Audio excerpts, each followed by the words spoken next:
What's up, guys? We are live. So, we're going to have a very, very interesting stream today. We're going to be doing something quite different. We're going to be breaking down the massively trending Tucker Carlson Putin interview that came out literally a few hours ago. Now, generally, I stay out of politics on this channel, but I felt like I would be one of the best people on YouTube to really break this down for the following reasons. Number one, I speak both English and Russian fluently, which not a lot of people do. I have lived in both places. I grew up and was born in Belarus, which is essentially Russian all but name, and now I've lived in America for a very long part of my life. I'm familiar with Russian propaganda. Everyone here is familiar with American propaganda. And yes, there's definitely some of that going on the more liberal news streams, especially CNN, MSNBC. There's been some of that. There's always propaganda with every war, but I'm also somewhat familiar with the Russian propaganda. And also, I would say the biggest thing is that I actually have a very nuanced take on this whole situation, which is I'm not either a massive fucking cum guzzler for Zelensky who just cries and says, oh my God, this man can do no wrong. But I do think he's a good man, but anyway, that's aside. Nor, like most people on the left, are basically just like literally taking every single thing that Ukraine says as gospel, not asking any kind of tough questions about when is the war going to end? Is it realistic for you guys to take back Crimea, stuff like that? Nor am I a low-key Putin fanboy like we see some people on the right? So there's a lot of people who either just have become very polarized by this issue. I'm somewhere in the middle. I try to look at the facts, and I am quite well also familiar with the historical and the current context of the situation. So I thought I would be a really good person to break this down, not to suck my own dick too much. Now, let's start off with my thoughts on Tucker Carlson. Generally, I have very little respect for him. I don't think he's someone who has values and principles. And the biggest case in point of this will be the whole Dominion lawsuit, where it came out that he totally feels differently about Donald Trump than he does when he pretends like on air. So essentially, here's some direct quotes because I didn't want to misquote him. This is what Tucker Carlson really believes about Trump. This is what he's told his friends. I hate him passionately. I can't handle much more of this. We are very, very close to being able to ignore Trump at most nights. I truly can't wait. We're all pretending like we've got a lot to show for the last 4 years. He wrote another text message referring to the last 4 years, but come on, there isn't really an upside to Trump, and there's much, much more. So this guy hates Trump, but in public, he literally guzzles his cum and is his biggest fanboy and says, yeah, I'm voting for him, right? So I just can't really respect someone like that who just has no values or principles. However, Tucker did earn my respect by doing this interview. I've only seen a small part of it, so that may change as we go through it, because this is not an easy thing for him to do from both his career political perspective, but also more from a safety perspective. Putin has a track record of just straight up assassinating people he doesn't like. Okay, this will not be the first time he's killed a journalist, nor the second time. So Tucker is on a very tightrope that he has to walk, where basically it's like, hey, if I push him too far, I may not come back from Russia. So I'll be honest. If I had, the size of channel as Tucker does, and I had this bag reach, and I was invited to interview Putin, I don't think I would do it simply because of the concern for my safety. I would do it in any neutral country. I would do it virtually. I don't know if I would go to Russia and ask Putin tough questions. So just by doing the interview, he has earned some of my respect. Also, there's been massive backlash on the left. They're saying, oh my God, this is so wrong. This is treason. I can't believe he's a mouthpiece for Russian propaganda. Hillary Clinton came out and called him a useful idiot, which I do think he's in some ways. But I will completely defend the concept of the interview itself. He's doing what journalists are supposed to do, which is interview important, influential people. Barbara Walters interviewed, Castro, right? That was in, I believe, the 80s or something like that. And he was a very, very hated figure at the time. So, yeah, I mean, this is what he's doing, what journalists are supposed to do. So there's absolutely nothing wrong with the concept of this interview. This is one thing I fundamentally disagree with the left on. I think that this is just really weird attempt to, I guess, keep people from hearing the other side of the story. Now, look, there's no denying that Putin is going to spin his own propaganda, and that propaganda may include way more lies than the propaganda on the West.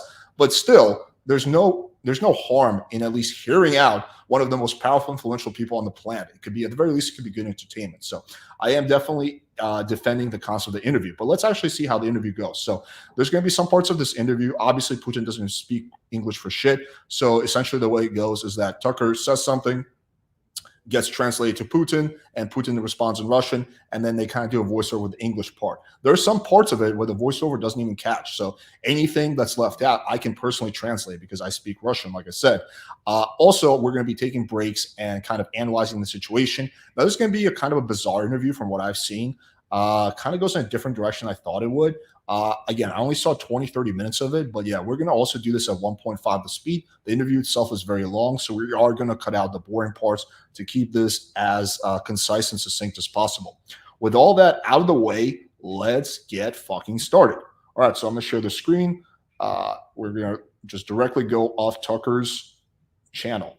So here this go. This came out at 6 p.m. today, literally an hour and a half ago, and let's get started.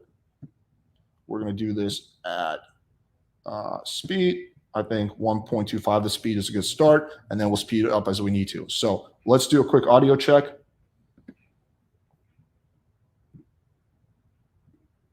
The following is an interview with the president of Russia, Vladimir Putin, shot February 6, 2024 at about 7 p.m. in the building behind us, which is, of course, the Kremlin. The interview, as you will see if you watch it, is primarily about the war in progress, the war in Ukraine, how it started, what's happening, and most pressingly, how it might end. One note before you watch. At the beginning of the interview, we asked the most obvious question, which is, why did you do this? Did you feel a threat, an imminent physical threat? And that's your justification. And the answer we got shocked us. Putin went on for a very long time, probably half an hour, about the history of Russia going back to the 8th century. And honestly, we thought this was a filibustering technique and found it annoying and interrupted him several times. And he responded he was annoyed by the interruption. But we concluded in the end, for what it's worth, that it just that in of itself, like that does take some balls while you're in Russia, in the fucking Kremlin, to interrupt Putin. I'm sorry, but like with any other world, with most other world leaders, it's like, okay, whatever. Like what is Obama going to do? What is Biden going to do? What is even Trump going to do? Right?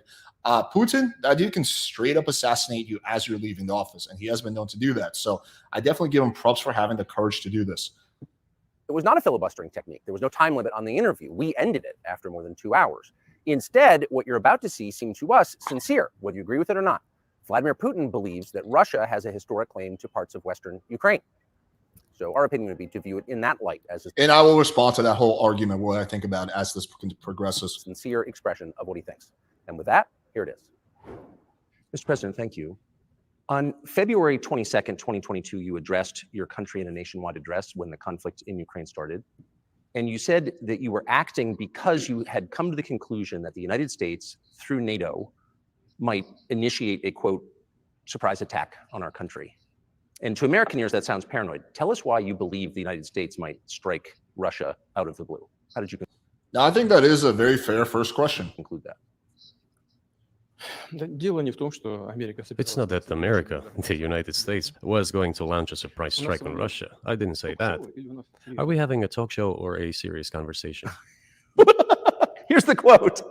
Thank you. It's a formidable serious talk. I don't know why this got cut out, but yes, Putin did say all that shit. Now here, Putin is the master of frame control, right? Some people use it for good. Some people use it for neutral reasons. Some people do it for evil. Putin generally uses it for his own self-benefit, right? So he's trying to twist the frame, like basically saying, whoa, this whole question is just absurd, right? But that is one of the most base questions ever. That it was one of Putin's big justifications for launching the war. The other one is that Ukraine is filled with Nazis and need to denazify the country. So it was kind of the Nazi angle and the safety angle. Really the whole historical context claim to the land, Putin never made that argument, literally up until, honestly, like last year or so. But anyway, let's keep going. Because your basic education is in history, as far as I understand. Yes. So if you don't mind, I will take only 30 seconds or 1 minute to give Keep that in mind. He says 30 seconds to 1 minute. you a short reference to history for giving you a little historical background. Please. Let's look where our relationship with Ukraine started from. Where did Ukraine come from? The Russian state started gathering itself as a centralized statehood, and it is considered to be the year of the establishment of the Russian state in 862, when the townspeople of Novgorod invited a Varangian prince, Rurik, from Scandinavia to reign. In 1862, Russia celebrated the 1000th anniversary of its statehood. He just goes on and on like this, so I'm going to fast forward a little bit. And in Novgorod, there is a memorial baptism of Russia, the same faith and rule of the prince. The centralized Russian state began to take shape. Back in the Middle Ages, Prince Yaroslav the Wise introduced the order of succession to a throne to preserve some part of their sovereignty. And then a unified Russian state began. So he's just going on a massive monologue about the history of Russia 1,000 years ago.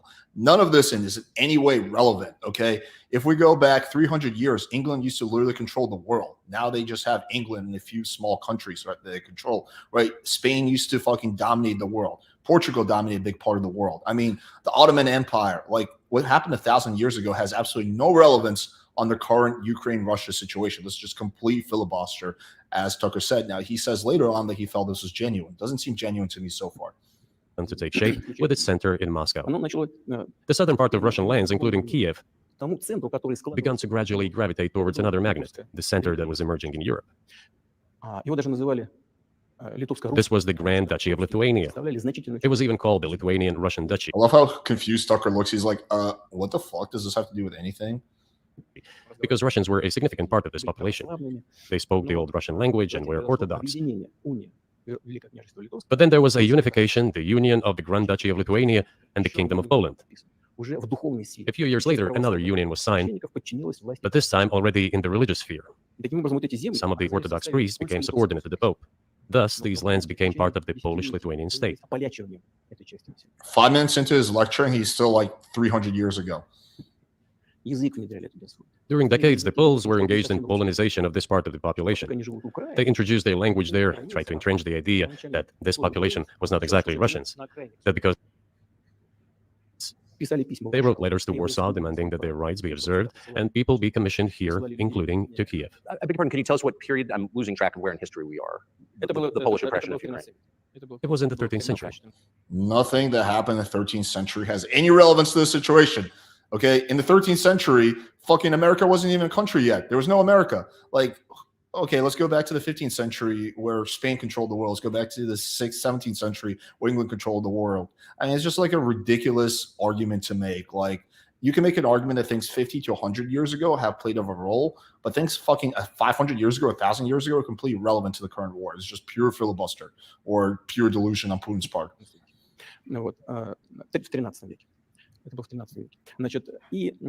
Now I will tell you what happened later and give the dates so that there is no confusion. And in 1654, even a bit earlier, the people who were in control of the authority over that part of the Russian lands addressed Warsaw, I repeat, demanding that they send them to rulers of Russian origin. I watched a lot of interviews with Putin. I have never seen him do this, obfuscate this bad.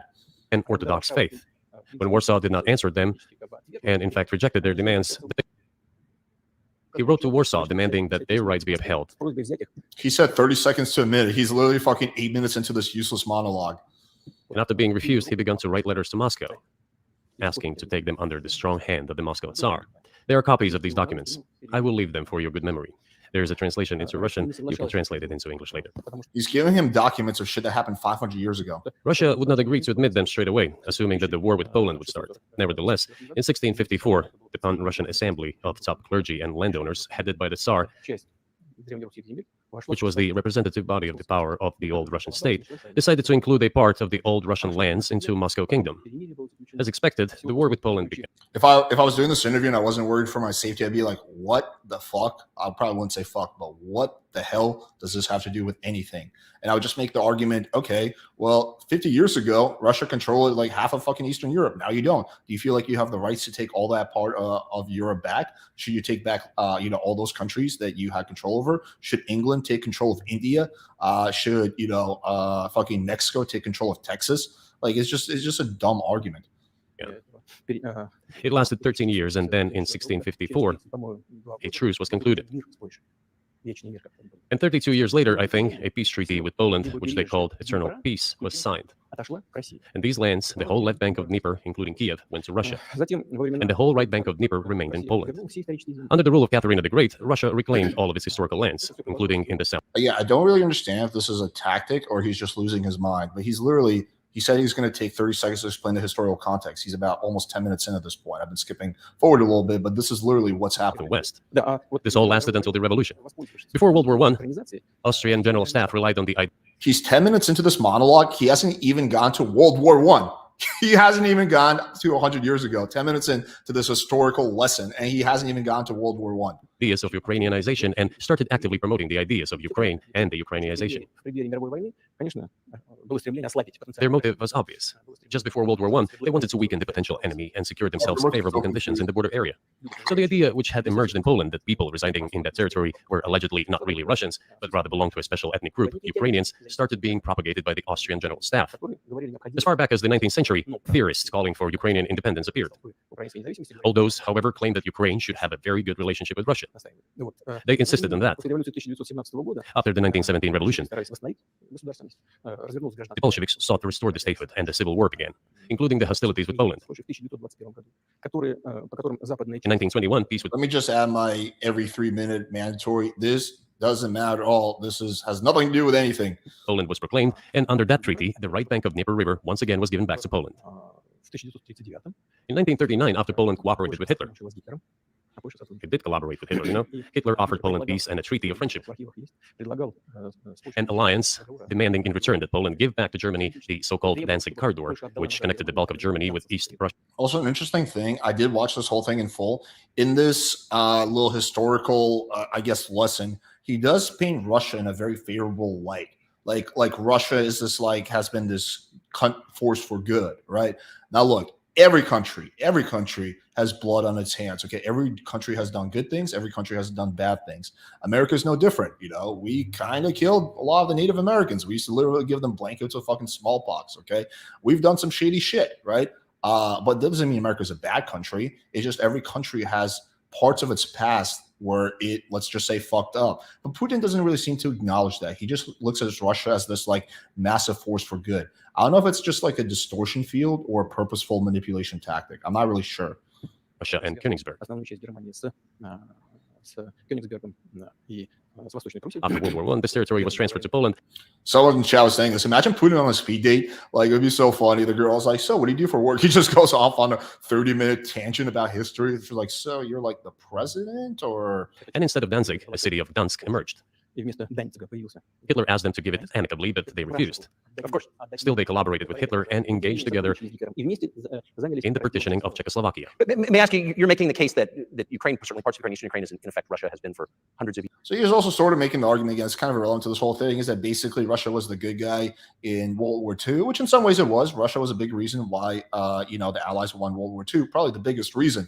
But what he fails to mention is that Russia and Hitler had a non-aggression pact where they agreed to split up Poland between the two of them, and basically, were in a way, I guess you could say, allies, or at the very least, working together somewhat for the first part of World War II. He just casually leaves that whole part out, how him and Hitler decided, well, not him, he wasn't alive back then, about how Stalin and Hitler just decided to split up Poland between them, right? So he kind of leaves that part out, Years. Why wouldn't you just take it when you became president 24 years ago? You have nuclear weapons, they don't. It's actually your land. Why did you wait so long? Sure. I'll tell you. I'm coming to that.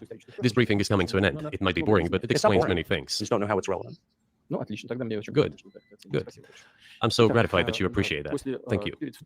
So before, and this was really weird. Like, Tucker's like, actually bringing up a good point. Like, I just don't know how this is relevant. And Putin is like, good. I'm glad you appreciate it.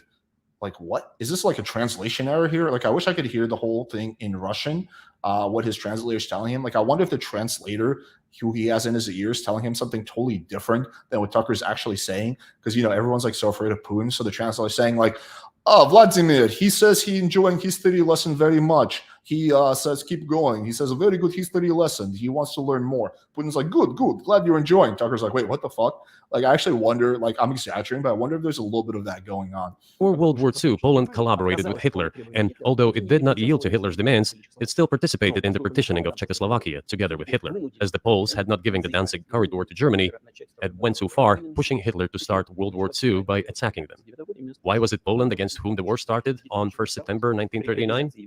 Poland turned out to be uncompromising, and Hitler had nothing to do but start implementing his plans with Poland. By the way, the USSR, I have read... Is he making an argument that Hitler was forced to invade Poland?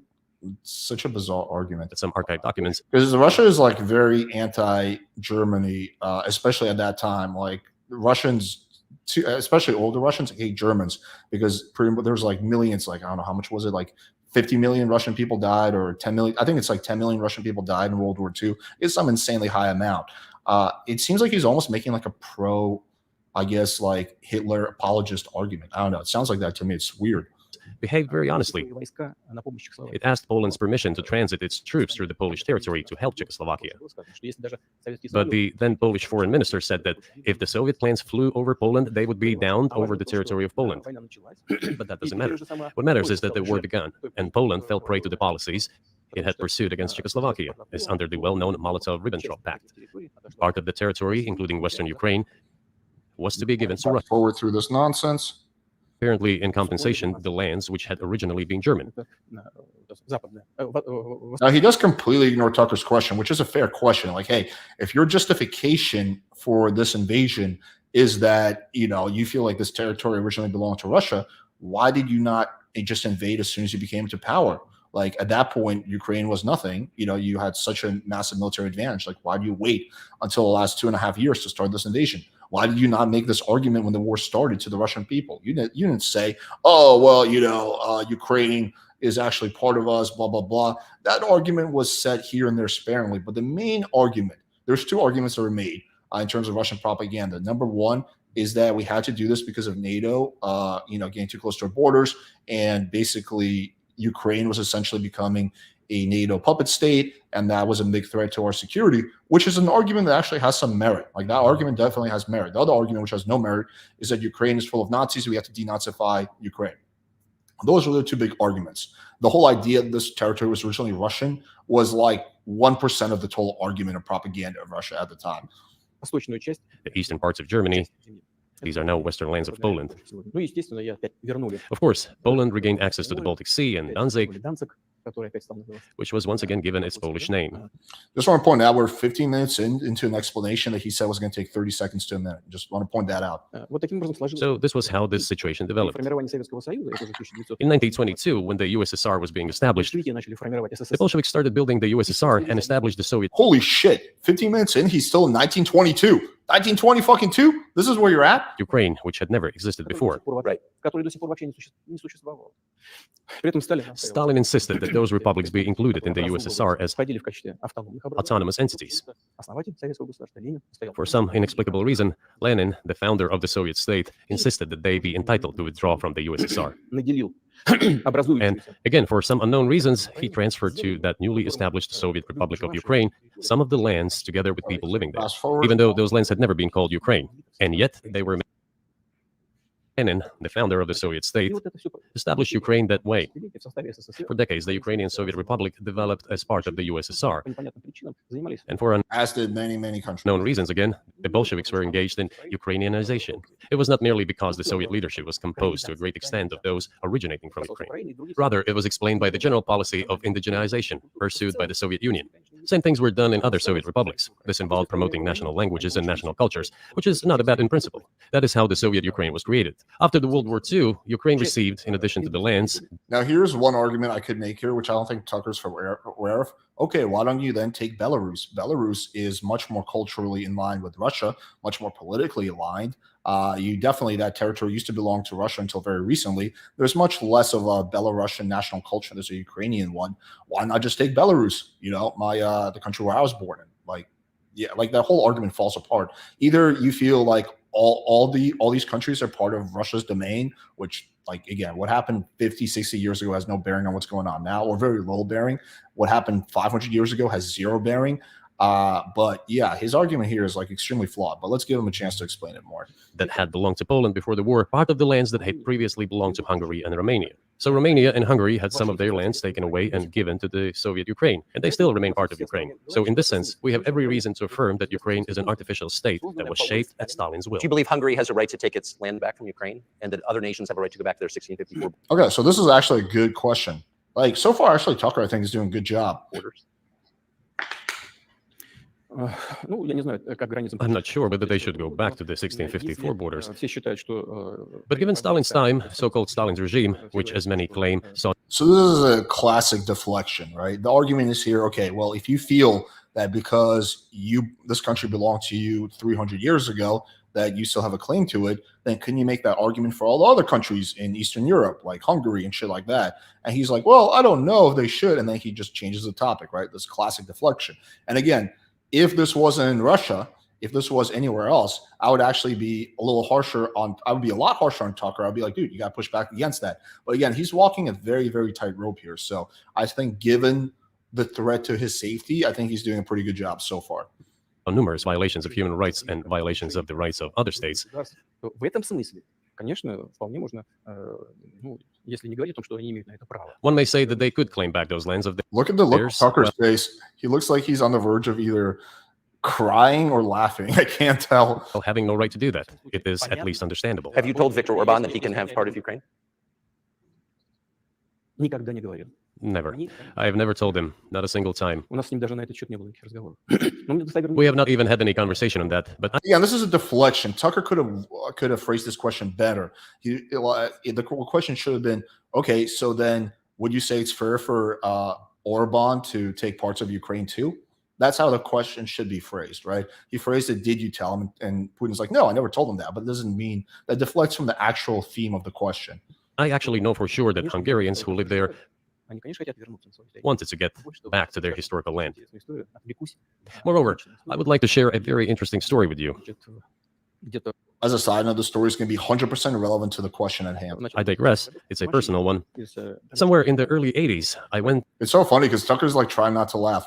When I was a little boy, I went to Ukraine and, I got blowjob. It was very good blowjob. And I'm thinking now, now different country can't get good blowjob anymore, And it's like, what the fuck, man? It's like, okay. Gotcha, Putin. on a road trip in a car from then Leningrad across the Soviet Union through Kiev. Can you imagine Putin going on a road trip? Okay, party time. Made a stop in Kiev and then went to Western Ukraine. название I went to the town of Beregovoye, and all the names of towns and villages there were in Russian and in the language I did not understand, in Hungarian, in Russian and in Hungarian, not in Ukrainian, in Russian. Just look at Tucker's facial expressions. They're the best. He kind of shifts from like, I'm about to laugh face to like, okay, I'm gonna do my serious journalist face. There's so many times in this, like he's on the verge of laughing. It's so funny. Just pay attention to his faces. And in Hungarian. I was driving through some kind of village and there were men sitting next to the houses and they were wearing black three-piece suits and black cylinder hats. I asked, are they Now he's got his serious journalist face. some kind of entertainers? I was told, no, they were not entertainers. They're Hungarians. I said, He's on the verge of laughing face. We saw it for a second. what are they doing here? What do you mean? This is their land. They live here. This was during the Soviet time in the 1980s. They preserved the Hungarian language, Hungarian names, and all their national costumes. They are Hungarians and they feel themselves to be Hungarians. And of course, when now there is an infringement.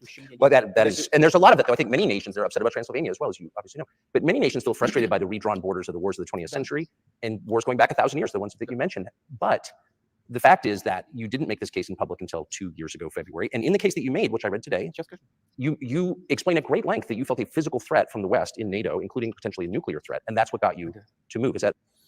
And look, like what? First of all, what Tucker's saying is correct. And second of all, how well do you think the justification of the war would have gone initially to the Russian people? He's like, hey, listen, I realized that we kind of have a claim to these lands because like 300 years ago, they belonged to us. So we're going to go ahead and invade, it's going to be very expensive. We're going to sanctions. A lot of you people are going to die. There's going to be a lot of, we're going to have a massive population collapse a few decades from now. But, no, that's not a convincing sales pitch. A much better sales pitch is, yes, we are an imminent threat. This is a defensive measure. It's not an offensive measure, which is exactly how Putin spun the war. A fair characterization of what you said? Я понимаю, что This almost, not to make this super analogous, but this also almost reminds me of how for the war in Iraq, remember the big justification was they had weapons of mass destruction.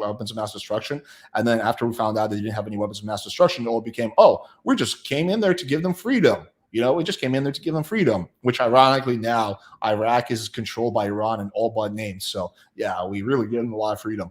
But I think most people can agree that the Iraq war is an absolute disaster. But it's just kind of funny how like the propaganda, and again, the U.S. government does it too. Not to the extent that Russia does and Putin does it.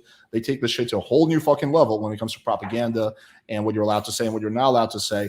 But our country does it too to a smaller extent. Like case in point being the Iraq war. мои длинные диалоги, они... I understand that my long speeches probably fall outside of the genre of the interview. That is why I asked you at the beginning, are we going to have a serious talk or a show? You said a serious talk. A pointless, long-winded history lesson is not a serious talk. That's just obfuscation from the question.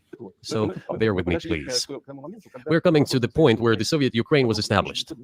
Then in 19... Wait, we're fucking 22 minutes into this fucking useless story, and he still hasn't gotten to the part where Ukraine was established? What the actual fuck? I thought the story was going to take 30 seconds to a minute. Like, this is the longest 30 seconds of my life. 91, the Soviet Union collapsed, and everything that Russia had generously bestowed on Ukraine was dragged away by the latter. I'm coming to a very important point of today's agenda. Thank you. After all, the collapse of the Soviet Union was effectively initiated by the Russian leadership. I do not understand what the Russian leadership was guided by at the time, but I suspect there were several reasons to think... So this is very interesting. This is kind of says this in passing, but it's an important thing. Putin views the collapse of the Soviet Union as probably one of the biggest mistakes in Russian history, right? That's kind of Putin's belief, is that like, yeah, like we should go back to being a massive superpower.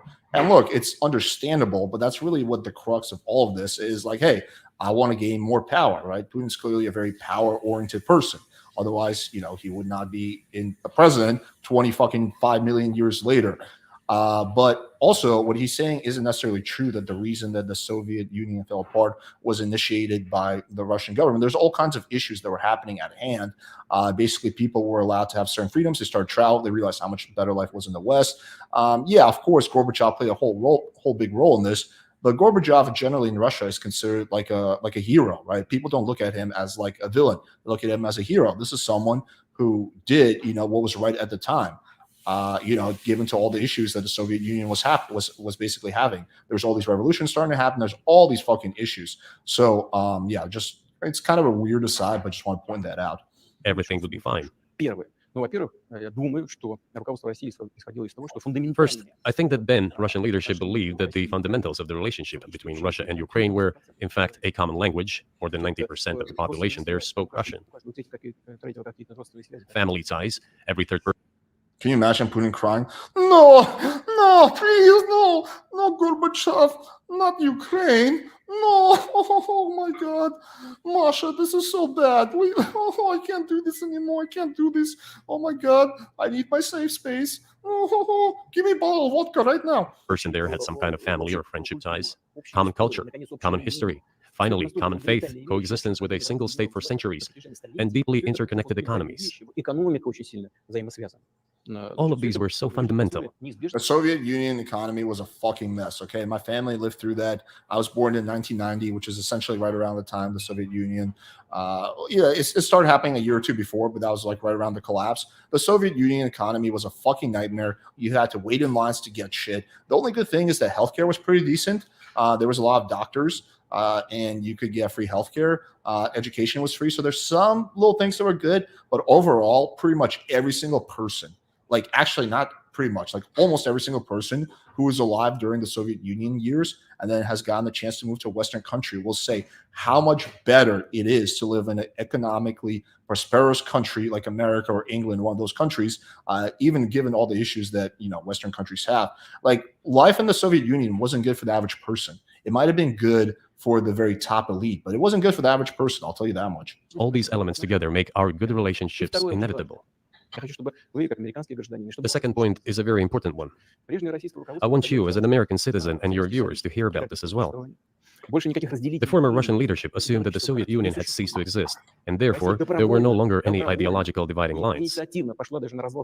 Russia even agreed voluntarily and proactively to the collapse of the Soviet Union, and believed that this would be understood by the so-called civilized West as an invitation for cooperation and association.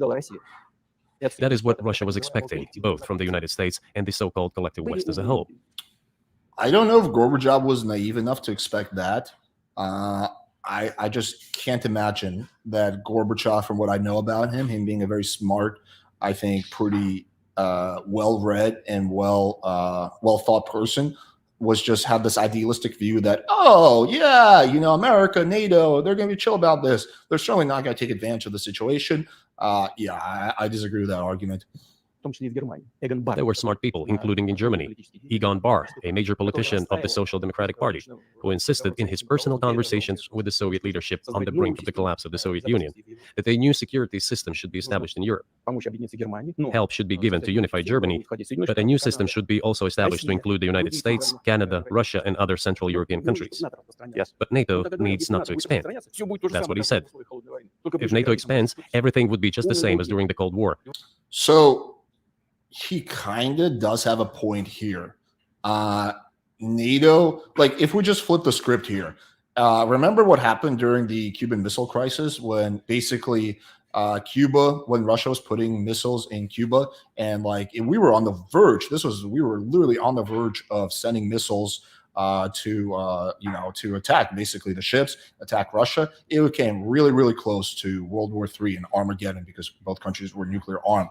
Actually, if you guys want to see how close it came, type in Russian Cuban submarine nuclear disaster. But essentially, I'll give you guys a very quick story. There was a Russian submarine that had nuclear weapons in it, and essentially what happened was that the Americans were kind of trying to flag them down, not like really attack them, but I think trying to get them to surface. And they basically, that submarine went deep and they lost communication with the Kremlin. And so they thought they were on the war of attack, and they thought the attack was actually happening. And so essentially, in order to launch nuclear weapons, there was 3 people that had to kind of give their consent or kind of use their keys. 2 of them did, and 1 of them didn't. And that one guy is the reason why we are all alive right now. I'm being a little hyperbolic, but I don't think so. If Russia had fired a nuclear missile at that time, things would have escalated very, very fast. So there's one Russian person who literally all of us essentially own our lives to, I would say. Again, it's hyperbolic, but I think it's probably true. So things came very, very close during that time period. But the point I'm trying to make here is because we got so fucking, upset, and rightfully so. I'm not saying that, what America's response wasn't justified. I think what Kennedy did was the right thing. He kind of took a middle ground approach where he didn't directly attack Russia, but he did kind of do a blockade, and ultimately he negotiated and things de-escalated.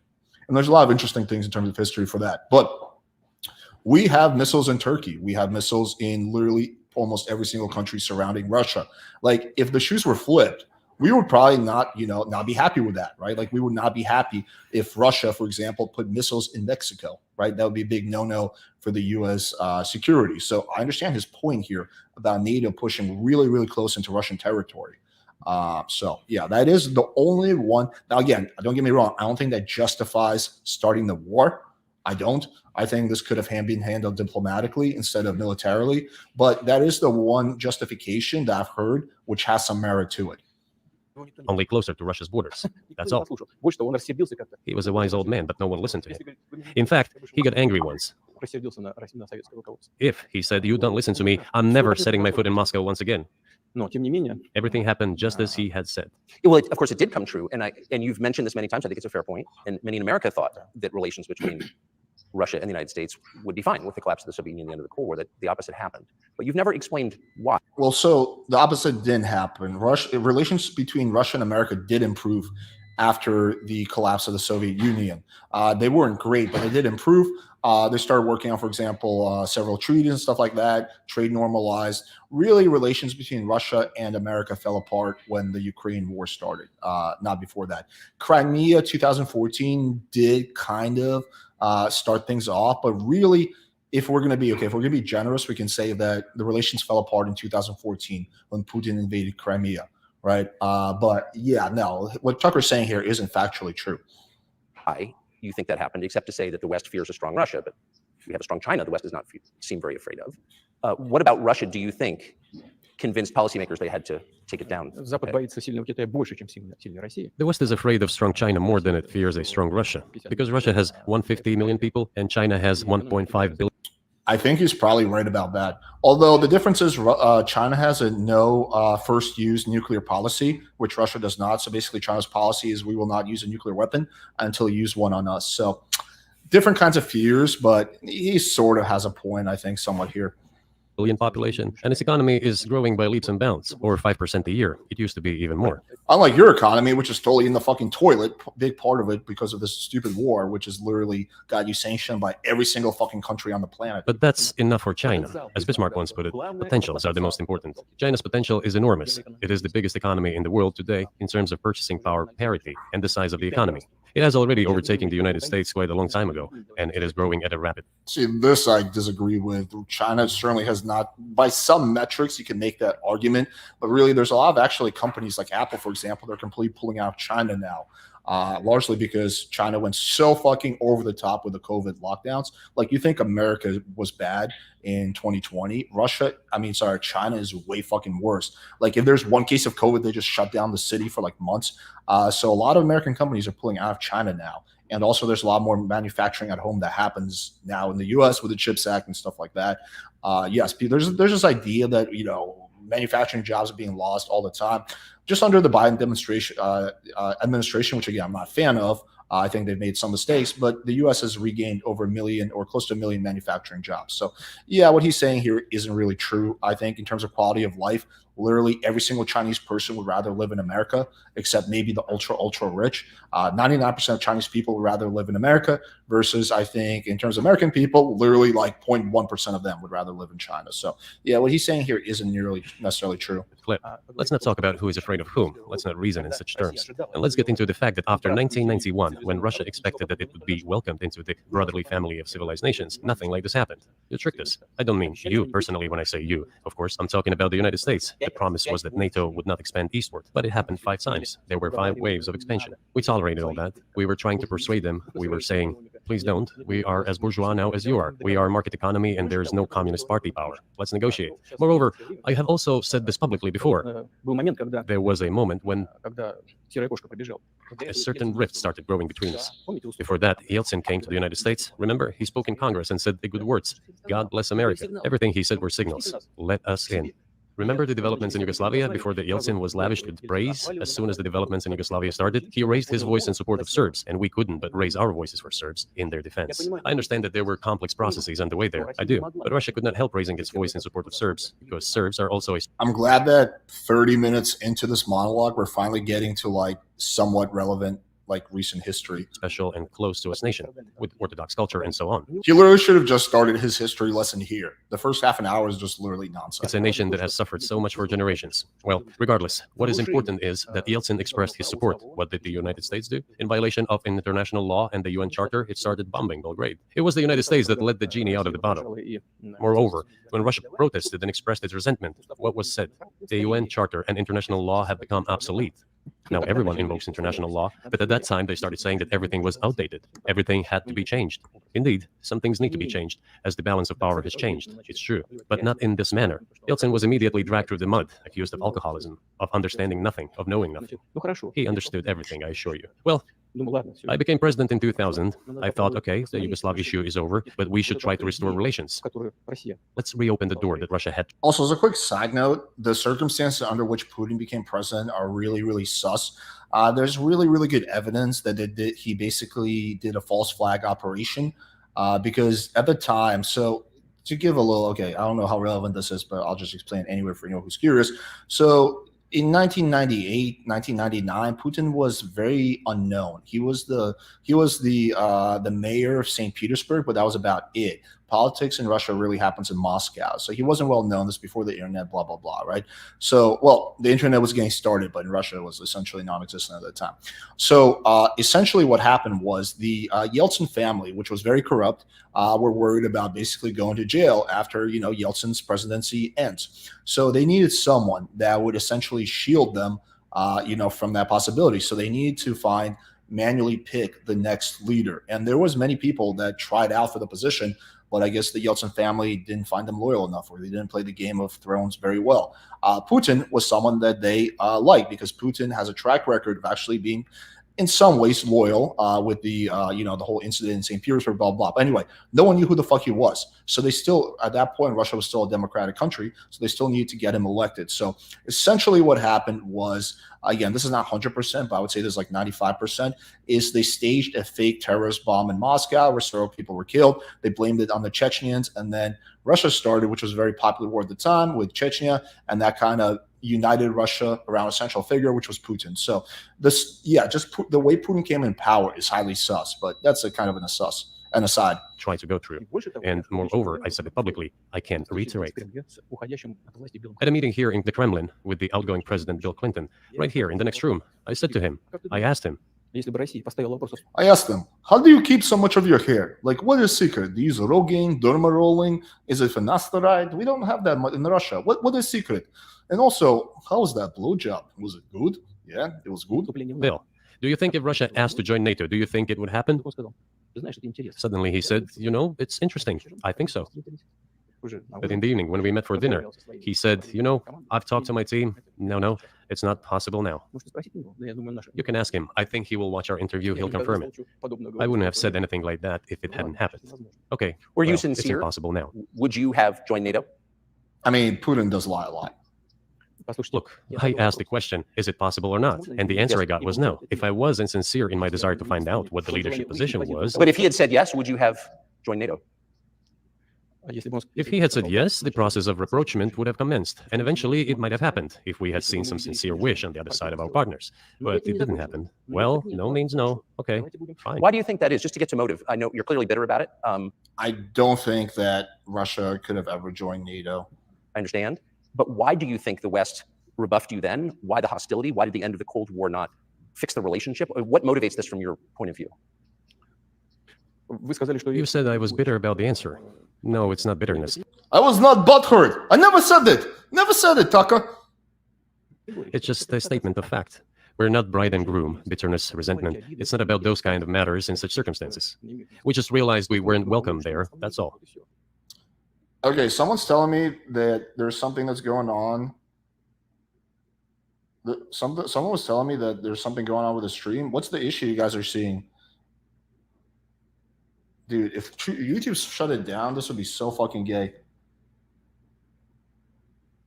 No fucking way. Oh, that's so fucking gay. I'm literally not even pro-Putin by any stretch. I gave him like 1 point out of like 25. Wait, can you guys hear me?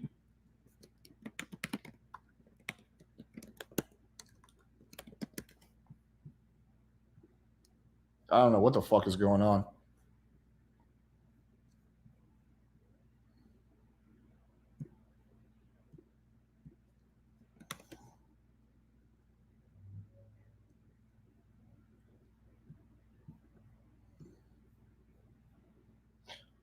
Holy shit, they fucking sniped the stream.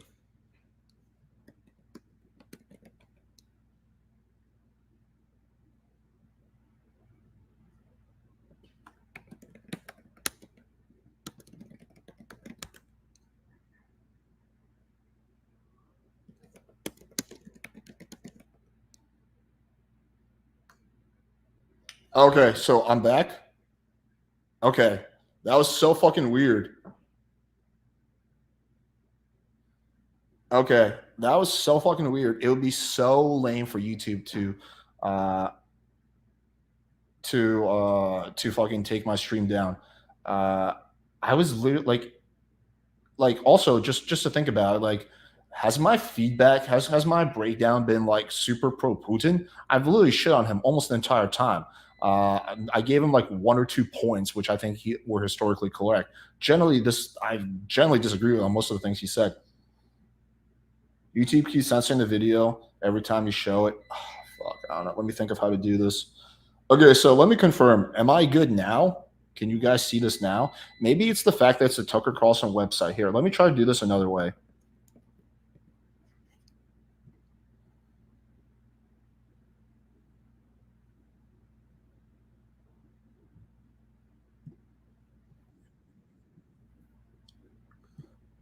So yeah.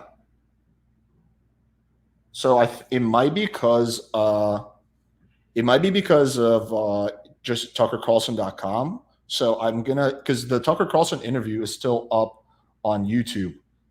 So they clearly didn't take that whole video down. So instead of going to TuckerCarlson.com, I might just go off his YouTube video. That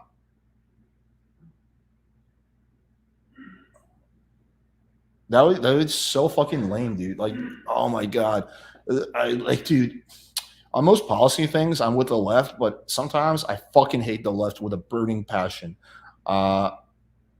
It's like shit like this. It's like, oh my god, no one can hear Putin talk because oh my god, people can't think for themselves. But anyway, let's try to do this one more time.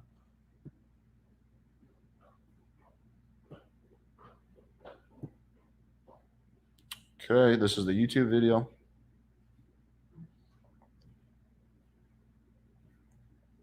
Here, tell me if there's issues. We're just going to pick up where we left off.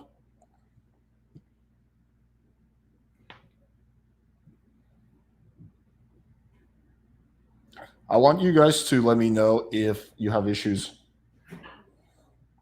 Groups in the Caucasus. I once raised this issue with my colleague, also the President of the United States. He says, it's impossible. Do you have proof? I said, yes. I was prepared for this conversation, and I gave him that proof. He looked at it, and you know what he said? I apologize, but that's what happened. Anything new. Nevertheless, after that, we tried to build relations in different ways. For example, the events in the Middle East, in Iraq.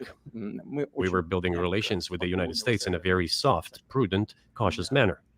I repeatedly raised the issue that the United States should not support separatism or terrorism in the North Caucasus. But they continue to do it anyway. And political support, information support, financial support, even military support came from the United States and its satellites for terrorist groups in the Caucasus. I once raised this issue with my colleague, also the President of the United States. He says, it's impossible. Do you have proof? I said, yes. I was prepared for this conversation, and I gave him that proof. He looked at it, and you know what he said? I apologize, but that's what happened. I'll quote. He says, well, I'm gonna kick their ass. We waited and waited for some response. There was no reply. Look, U.S. does have a history. Oh, this is Tucker's I'm about to laugh out loud face, or I'm about to cry face. U.S. does have a history of meddling in other countries, and usually doesn't work out well. Iran being the perfect example. Not a lot of people, well, actually, I'm sure some people know this, but Iran used to be actually a pretty progressive country as far as Middle East standards goes. They had, then someone came to power who wanted to nationalize the Iranian oil. Okay, it's not in the best interest of American business, but, they're entitled to do what they want with their resources. And then we essentially basically led a revolution, us in England, and then we overturned that person, and then another person, because of that, started a whole war, and then another person came to power, and that's how we got the Iranian current government, right? So our interference tends to most of the time backfire. So he does have a point about U.S. meddling in other countries' affairs and not leading to bad consequences. I do think U.S. should meddle a lot less, unless it's like purely humanitarian reasons where it's like, hey, there's a genocide going on there. But even with that, we have a kind of a shitty track record with some genocides we completely ignore, like the Sudanese genocide. I don't believe we lifted a finger to do anything about that, right? There's like over 1 million people killed. And so it seems like we only care about certain types of genocide. Essentially, at the end of the day, U.S. government will always do number one and only priorities to move forward U.S. geopolitical interests. That's really what it comes down to, right? Which is not different than most countries. But he does have a point about this whole kind of nonstop meddling in other countries' affairs. Yeah, U.S. should definitely slow down on that. I said to the FSB director, write to the CIA, what is the result of the conversation with President? He wrote once, twice, and then we got a reply. We have the answer in the archive. The CIA replied, we have been working with the opposition in Russia. We believe that this is the right thing to do, and we will keep on doing it. Just ridiculous. Well, okay. Just want to get a quick check. Can you guys still hear and see this? Because I'm now a little concerned. Can you guys still see this?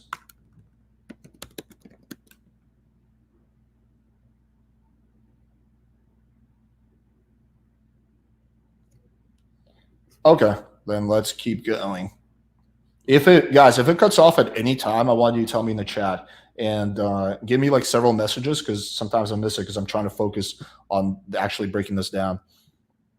Hey, we realized that it was out of the question. Forces in opposition to you. So you're saying the CIA is trying to overthrow your government. Ну, конечно, имелся в виду в данном Of случае. course, they meant in that particular case the separatists, the terrorists who fought with us in the Caucasus. Они называли.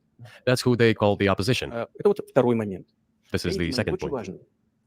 The third moment is a very important one. Is the moment when the U.S. missile defense system was created. Начало. The beginning. Мы долго уговаривали. We persuaded for a long time not to do it in the United States. Меня пригласили в Moreover, отец Буша. After was invited by Bush Jr.'s father, Bush Sr., to visit his place on the ocean, Там состоялась очень серьезная беседа, I had a very serious conversation with President Bush and his team. чтобы I proposed that the United States, Russia, and Europe jointly create a missile defense system that, we believe, мы считаем, if created unilaterally, threatens our security, despite the fact that the United States officially said that it was being created against missile threats from Iran. That was the justification for the deployment of the missile defense system. I suggested working together, Russia, the United States, and Europe. They said it was very interesting. They asked me, "Are you serious?" I said, "Absolutely." Let me ask, what year was this? ну, я не помню, вот, I don't remember. в интернете, когда я был. It is easy to find 1645. No, I'm just kidding. out on the internet when I was in the USA at the invitation of Bush Sr. It is even easier to learn from someone I'm going to tell you about. Мне сказали, это очень интересно. I was told it was very interesting.